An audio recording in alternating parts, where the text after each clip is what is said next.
And welcome to the guide for Kristiansund team preview 2020 from the Eliteserien. My name's Steve Wiss, and this episode is brought to you by the Nordic Football Podcast. So Kristiansund, then, let's talk a little bit about them.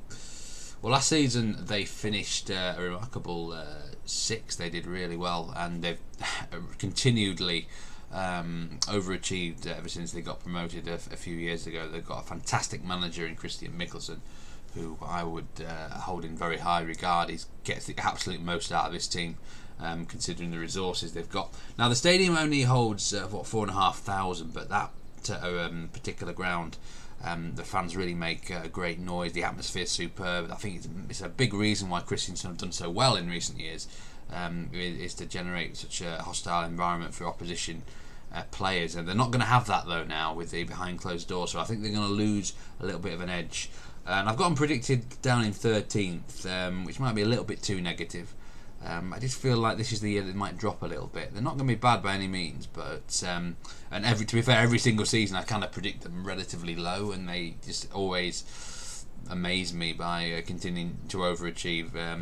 But you think I'd learn me a lesson, wouldn't you? Not to underestimate them, but I just feel like they are going to drop this year. So Kristiansund, it's on the west coast of Norway. They're a bit higher up than Bergen and stuff, but it's near to Molde. It's near to Ålesund.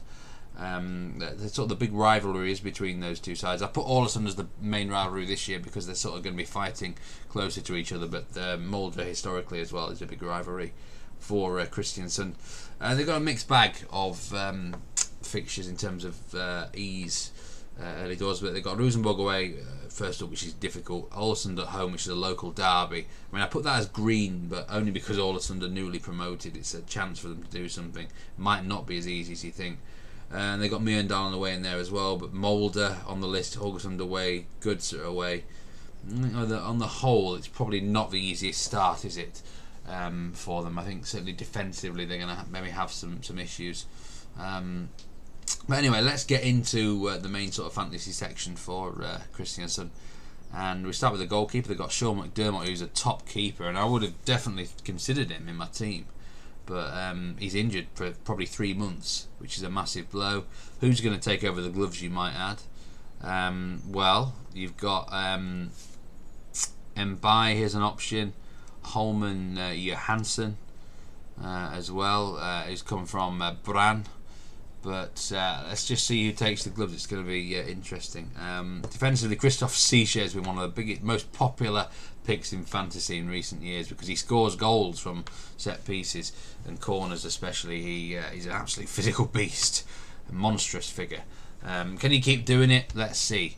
I'm not actually sure Seesche is a banker starter every match, if I'm being brutally honest.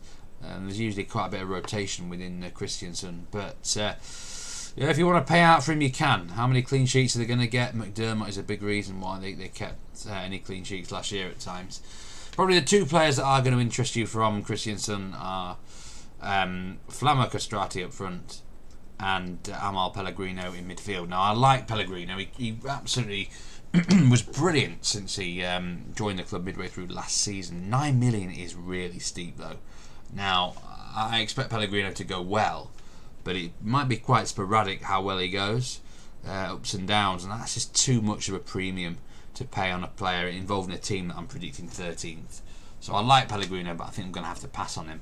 And Castrati's a top striker, I love him, but say you compare him to Williamson, it just feels a little bit too expensive because he's an injury-prone guy, and they've got to manage him in terms of game management.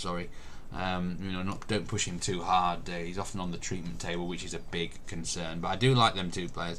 There's not too much else that catches my eye with Kristiansund. I think the midfield will sort of rotate around. Surly, I've got him predicted to start on the right wing, and he might go well. But a lot of other players might get minutes out there, and that will kind of limit things. I don't think anyone else would catch my eye too much from this team. But 2 or 3 players to keep an eye on.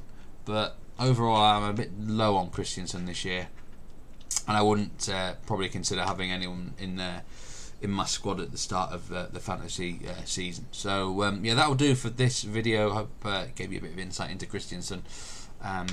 hit that like button, hit that subscribe button. Would greatly appreciate that. And until next time, until the next team guide, it's goodbye.